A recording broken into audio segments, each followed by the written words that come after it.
right, so let's see. Decided to get the game Autopsy Simulator and check it out, see what it's all about. I have played quite a few simulator games in the past, and they all are fun in various ways. But not all kind of have that lasting factor that kind of keeps you engaged and latched on to the game for extended periods of time. Some do. For me though, personally, like, I'm good for a simulated game for a good while, and then it's just, I guess the constant repetition kind of wanes on me, and I start to kind of lose interest. Like, I've done the supermarket simulators, a barista simulator, which that one is actually pretty fun. That was the one that was definitely more difficult in terms of having to get coffee orders and stuff right. Forklift, power washer simulator. They all have their own little charm, but like I said, for me personally, they do start to kind of falter at the end. And that's maybe me personally, because I could get attached and keep going on it, and then it's just, I'm just not as invested into it as I was before. So this time around though, I came across this gem, Autopsy Simulator, and that's one that I haven't tried. So we are indeed going to go ahead and give this one a shot tonight for an hour or so. And yeah, so come join me and let's dive into this. It did say there was a horror element, so I don't know to what extent that horror element is. Beatsville. Dr. Jack Hanman is speaking. How can I help you? Good evening, this is Kate Brooks. I'm not sure if you remember me. A few weeks ago, we talked about an article I'm working on. It's about your wife. I dropped by last Friday to speak to you, but you weren't working at the time. I asked the security guard to pass on a note for me. I would like us to discuss the topic of... I thought I had made it painfully obvious for the last time. No! Please don't call me again and stop inquiring about my wife. Damn journalists. They don't let me work. God damn it. I'm not in the best frame of mind to record a lecture for my students now. I'm feeling completely broken. Where did I leave my meds this time?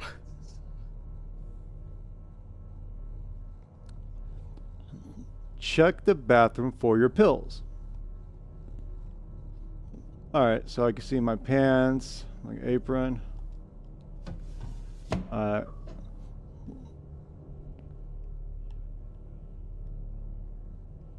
Okay, so can I open that up again?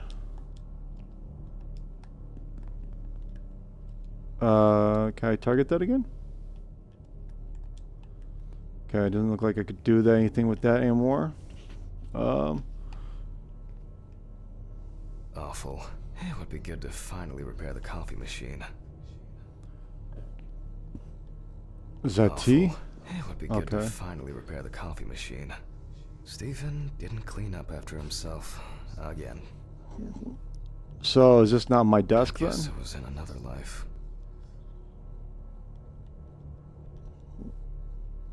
Who's this person? Wednesday.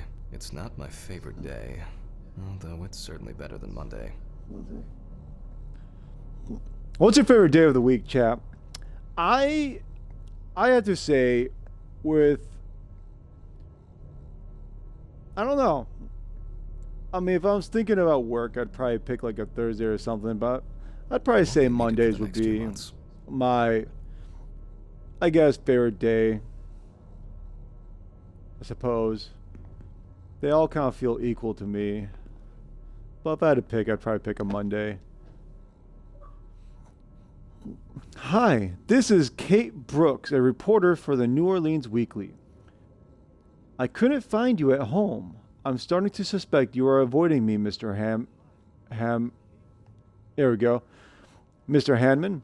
Anyway, as you know, we'd like to write the article commemorating your wife's achievements. We would be delighted to talk to you about it. Along with this note, I'm also leaving my business card. Let me call you this evening. I hope to find you at home or at the office. Regards, K. Brooks.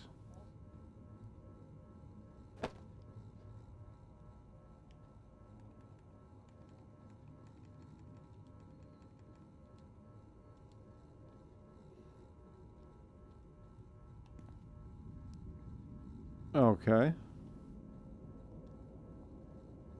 They definitely pay me too little for this.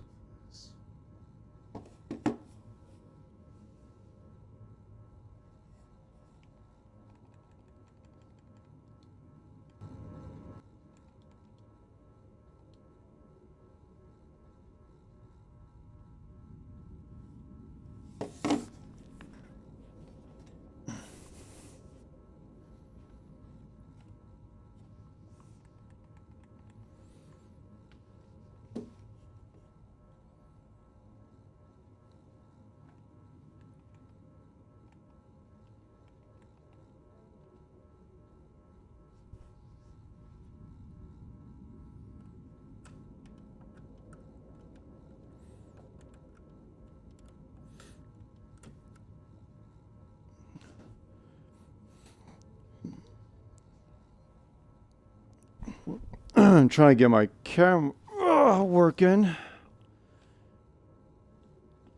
Seems like it might have... Okay. So the camera's back up and going. They definitely pay me too little for this. It won't be needed for the next few months.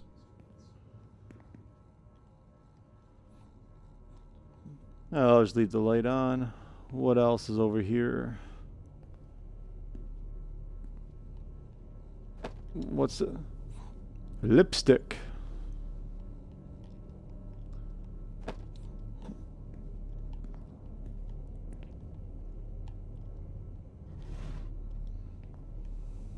Okay.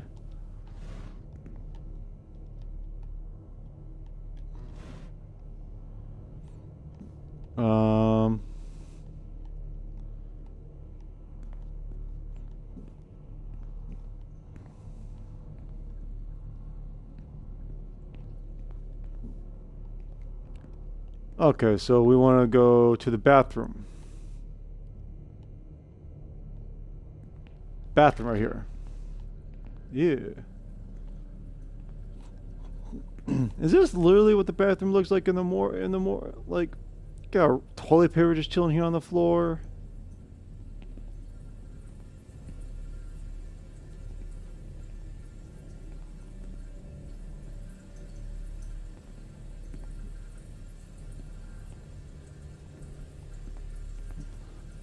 Out of order.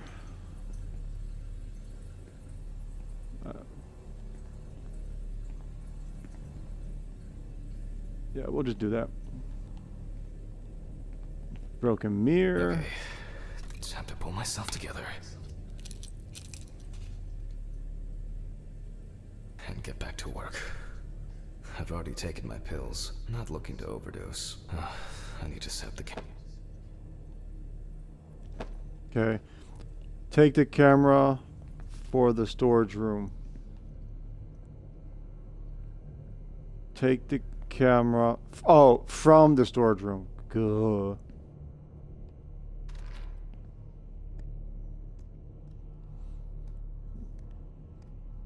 I don't see any need to mess with the electrics. They are Alright, so we freaking got a off as it power is. breaker there. So now we're already aware that the power is flaky. Got gas here. Now So there's this interesting like grain over hit the record the button this game. time. Place it on the tripod and dissecting room.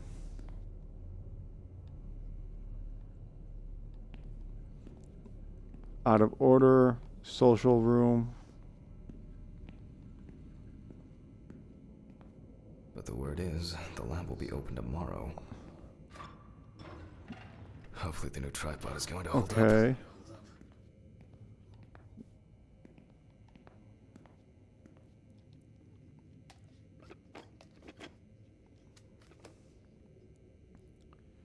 Now, I just have to get everything in frame.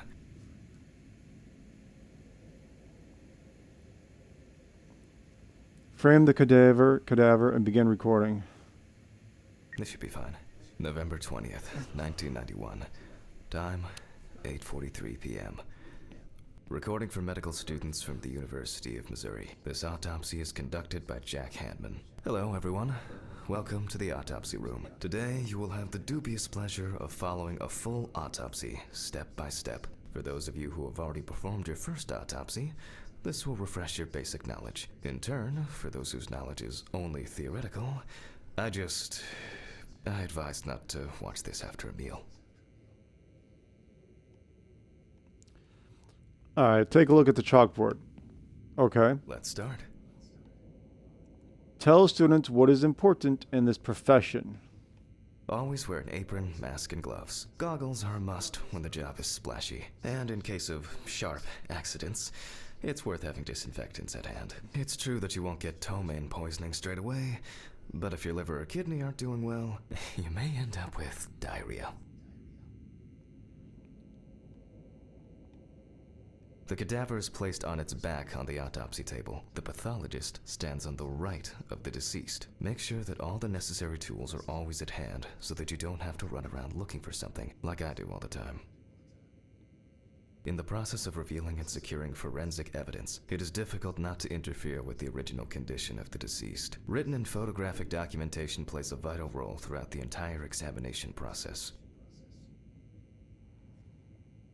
During your research, be patient, inquisitive, but above all, attentive to detail. Many injuries are visible at first glance, but sometimes they can be cover for more interesting stories. And lastly, remember that nothing teaches you self-narration like working with the dead. So get used to that fact soon.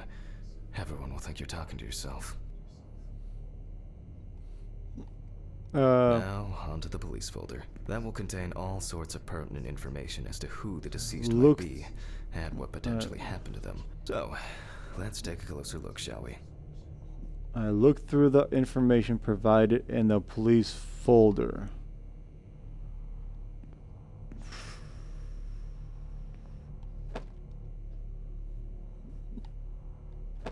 I don't know who that's supposed to be. Is that supposed to be us? I wasn't sure it would amount to anything, but the World Wide Web has been a blessing for speeding up my work. Donuts, chat. Alright, but how long have these been sitting out for? Those look absolutely delicious. Alright, if I pick one, I'd go for the chocolate frosting donut right here. I don't like sprinkles, but I'd go for that one. Okay, so where's this folder? Is this right over here? Look through the information provided in the police folder. Oh, right here. Alright, so the deceased's name is Tobias Chambers, locally known as Old Toby. Homeless and unemployed for at least a couple of years. Toby! Oh, poor guy. Alright, well. The deceased was found on the outskirts of a parking lot at a gas station, where he often begged and persistently offered drivers to wash their car windows. And maybe someone just got begged one too many times. The body was noticed by a station employee during the morning shift. Initially, he thought that someone had thrown some boots and a coat in a nearby ditch. It took him a moment to recognize the pile of clothes as the body of a man. He worked most of his life at the local port dealing with unloaded cargo. He was fired for being drunk and starting fights. His son runs a hardware store on his own. His wife left him years ago. They both had no contact with the deceased. Oh, that's rough. Signs of libation were found around the body. Empty bottles, traces of an inept attempt to start a fire, and a scattered makeshift blanket. Alright, so he's trying to make a go of it. Put the police folder down. The context around the scene of a death. This allows you to better interpret any traces found on the body. I shouldn't start the procedure without gloves. Gloves. Aha, gloves. Now it's our turn to take some pictures for our files. If I can just remember where I left the camera. It's in here somewhere. Pick up the photo camera from the desk drawer. There you are. Aha. It was here somewhere. As I mentioned at the beginning, before we begin the internal examination, we need to document the cadaver and the condition it arrived in. We begin with a full body photo. Try and stick to the top-down rule, but this is not always possible. Let's keep in mind it's all about the legibility, not the perfect frame. So, we want the whole body in. Take a general photo of the deceased. So the whole body, right? Voila. Now we move on to the next step. Looking for traces. Take your time. General Look at the photo. corpse from different sides, from different angles, up close, and from a distance. You're looking for Find anything marks out of on the ordinary. body to photograph. I mean, that looks like a mark. Busted up knee looks like. Actually, it looks broken. Take photo? No. No. No. Come on this side. Can I take a photo? Oh, Hardened hands, worn out. what by did I just physical work take a and photo of? Frostbite. Why? What's on his hands? Oh. Okay. Okay, looks like he got contusion on the face or forehead. Can I take a photo of that? Do I need to back up? Take photo. Zoom in That's closer. Something Okay. interesting. It will be necessary to check whether this injury was severe enough to cause damage to the brain.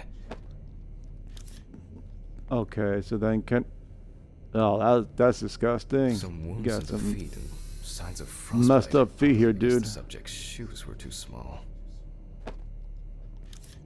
So then would I just have to zoom in on the knee here then? No? What about... We got a mark here. A boiler-yield wound. Looks old. I'll take a closer look later. Could be like a... In Yeah, a the moment, appendix removal? We'll check which of our initial observations will be worthy of further consideration. But before we get to that, I need to write down some basic data. Pin photos to the photo board. Aha.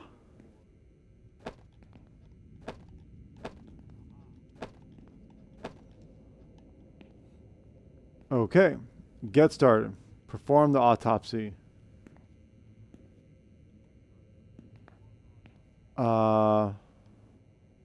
Personal information. The deceased was unclothed. Date. Okay, as you can see, I note everything down on previously prepared forms. Every pathologist must keep a detailed record of every step of the autopsy. This not only allows you to track the procedure, but also collates the results together, upon which you may back up your conclusions. So, enough of the boring prep. Let's begin by taking a closer look at the spots I photographed earlier. For this, you're going to need a magnifying glass. Inspect the areas of concern with the magnifying glass. Okay, so magnifier. Which spot first? We'll do It looks this. like a burn mark. No doubt painful, but it's not pertinent for this case. Okay. Definitely a Got painful the mix messed of up foot. frostbite, abrasions, Ew. and blisters. Old Toby had been wearing shoes too small for him for a very long time. That's if he wore any at all.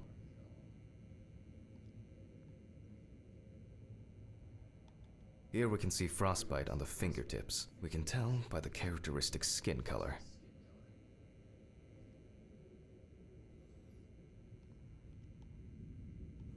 And then we had like the I head can here, confirm right? the presence of ecchymosis on the deceased man's head. The appearance indicates the intravital nature of the wound. Add alcohol, which I can clearly smell, and this was an accident just waiting to happen. So he fell and hit his head? So far, there are a lot of superficial wounds, but only one serious injury to the head. Let's go back to our notes.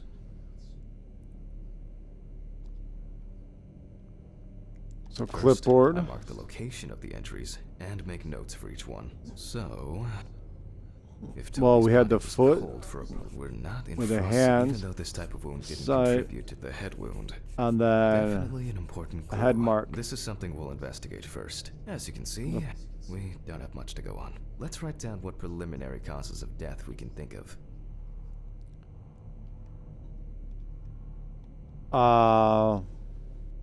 Highlight and consider each wound from the markers section. This is of no interest to us. Various types of accidents are a common cause of death among the homeless and the elderly. Perhaps old Toby slipped and accidentally hit his head. Considering the conditions in which he slept, his body may have become hypothermic. The nights have been particularly nasty lately. We will check if I feel there are like a any signs detective of right now. freezing internally. Since the deceased clearly smelled of alcohol, I'll add alcohol poisoning to our list. Put down the clipboard and We still continue have the one thing autopsy. left from the basics. Rigor mortis. Excuse me. Perform the rigor mortis examination. Well, we take our deceased by the hand. Gradually we raise it.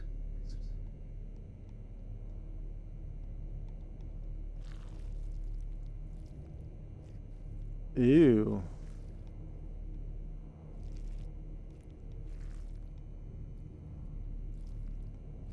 Ew, make some gross Let it sounds. go. As you can see, Blech. it falls loose. What's the conclusion? Death must have occurred more than 72 hours ago. The police information appears correct. Head trauma seems the most promising. Okay. So we'll start there. For this, I need an oscillating saw. Select the skull saw and open the cranium. Oh, this sounds like it's about to get gross.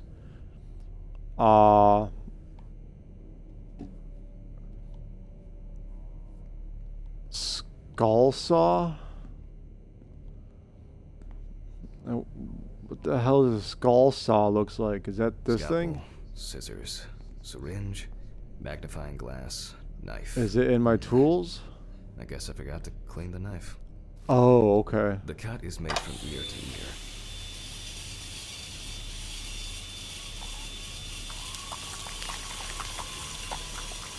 Ew, I'm sorry, Toby.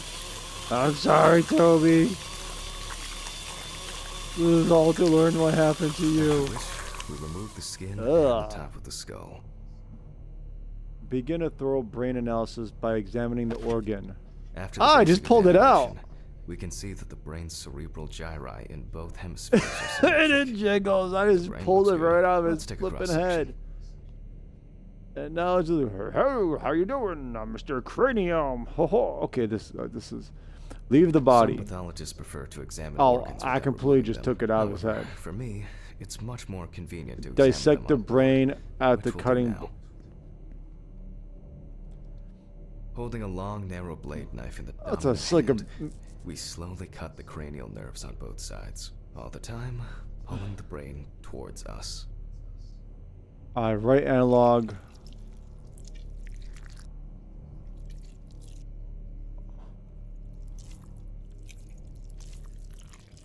Okay, so I'm that little ball. So At far, first I so was kind of good. confused. The hematoma seems to Ew. have had no effect on the brain.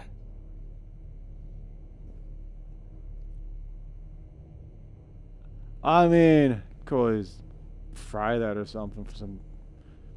Return to the autopsy. We can rule the fatal accident out as well.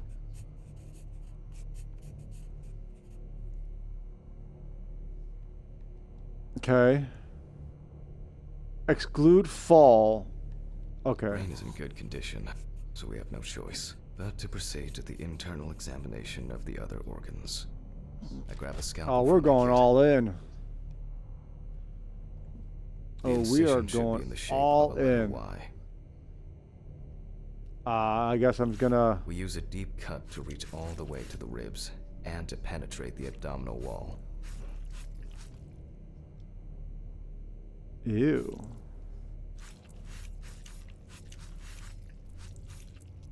Go around the belly button. All right. Now we peel back and separate Ew. the skin. With an empty hand, peel back the skin flap. That's gross. Oh, I hear the sound effects. Ew. Ew. Now, we need to remove the ribs. We'll need the loppers for this. Yeah, okay. That's suddenly just... This is gross. Okay. Quite a satisfying crunch, for some anyway. No, After that was removing not the a satisfying cartilage tissue, crunch. we instantly noticed two things. Firstly, there is no congestion of the internal organs. This means that although the Oh, deceased these lungs was look hypothermic, fucked up. it didn't kill him. Secondly, the deceased smoked like a chimney. So Yeah, look at we these should things. Take a closer look at those lungs. We can see widespread black and tarry deposits caused by smoking. Despite the tragic condition of the lungs, they are not the cause of death. Alice smoked too. It didn't kill her, but... what was I talking about? Lungs. Yes. Advanced inflammation. Mark the damage to the lung on the clipboard.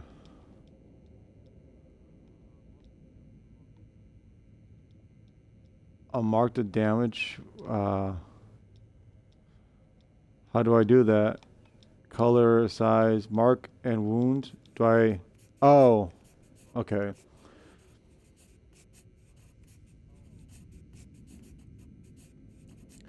Lungs with extensive black-gray deposits, visible inflammatory changes, and excessive distension of lung tissue caused by cigarette smoking.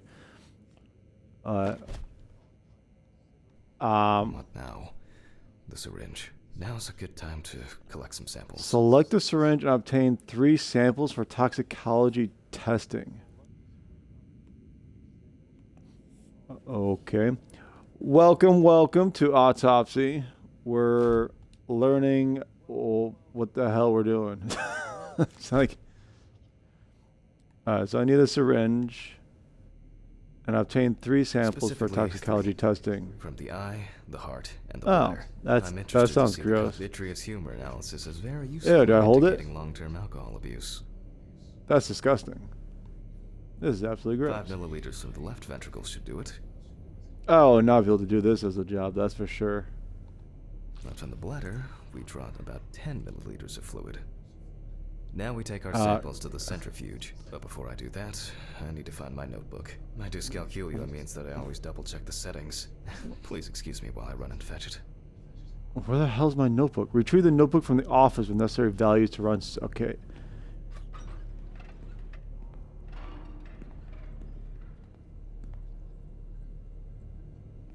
That was the door, right?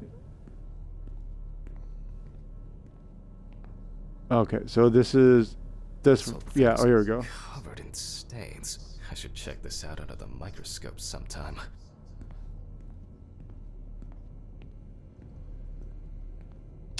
Alright, now I got my handy dandy notebook.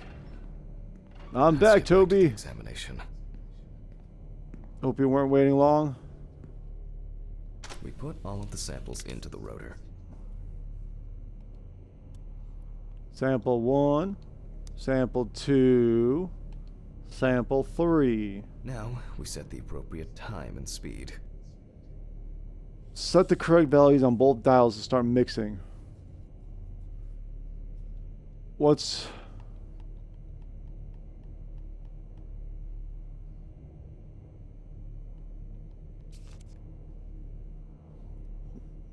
Speed, 70%, time 15. Speed, 70, time 15. That's 15. Speed, 70. Okay, let's roll. And then start it.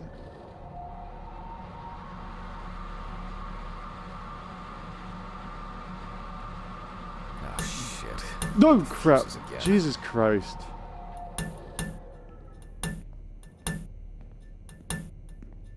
Where were we? Oh, yes. The blood alcohol concentration. .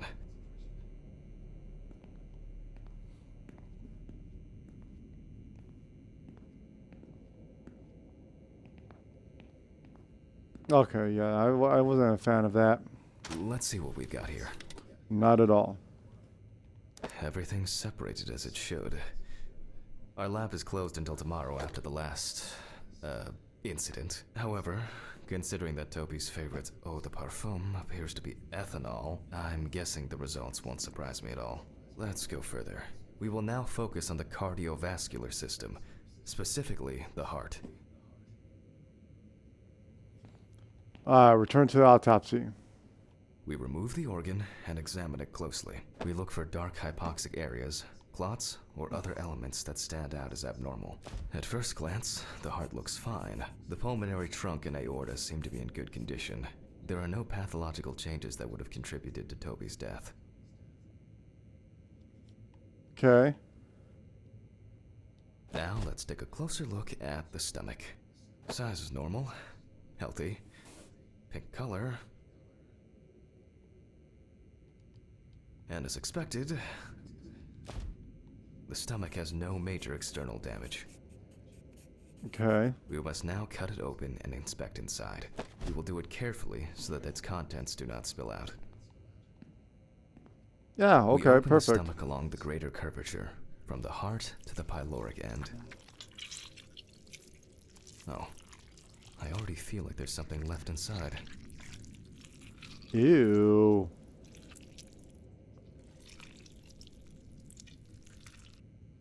Okay, large amount of gas, small amounts of yellow, grayish food content, resembling some kind of meat. Either our deceased hadn't eaten in days, or the bulk of his stomach had already found a way out. Looks like I'll have to find the missing contents. There are two ways here. One is obvious, and the other is... It couldn't have been suffocation, could it? I'll add this to the list and move on to the deceased's neck. At first glance, Okay. the trachea looks normal. Same result as with the stomach. The external inspection doesn't tell us anything. This time we'll cut on a tray. Ew, got like... There's While like cutting some such a shit small in organ there. as the trachea, we Definitely must some make a gross stuff precise in there. incision. To be able to cut with the very tip of the blade, we must hold the scalpel as we would a pen. Okay. Nice and slow, chat. I definitely feel like I went off the ledge on that one. Gotta go this way. And after careful examination and deduction, we've got it. A clogged trachea. It's time to summarize the whole thing. Choked? Based on the report and preliminary documentation, it's safe to assume that the deceased passed out after consumption of alcohol and then fell asleep on his back. Vomited? Then, the gastric contents refluxed and flooded the airways, causing death.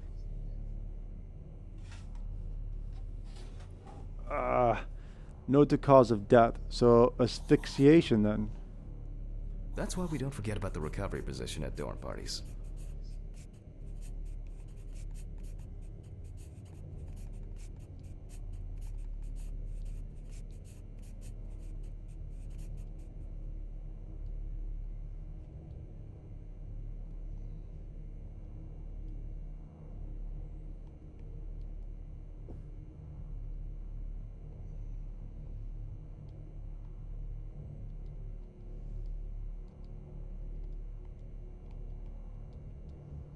And now it's all clear. The mystery is solved. But for us, this is not the end. First, the dead body needs to be cleaned up. For this, we will need to close the body and grab the needle. First, we unroll the skin flaps. Ew. And then, we sew the deceased. Disgusting. I'm using the baseball stitch technique. This stitching method is very strong and quick to do.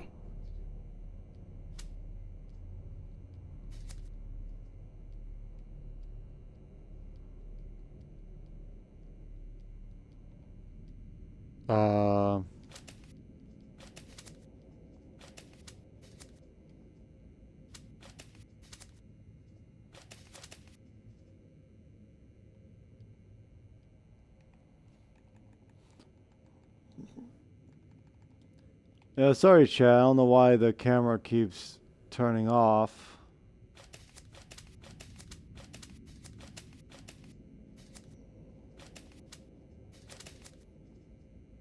Beautiful. Now we say goodbye to the deceased and...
put them safely in the fridge, ready for the next stage of their journey.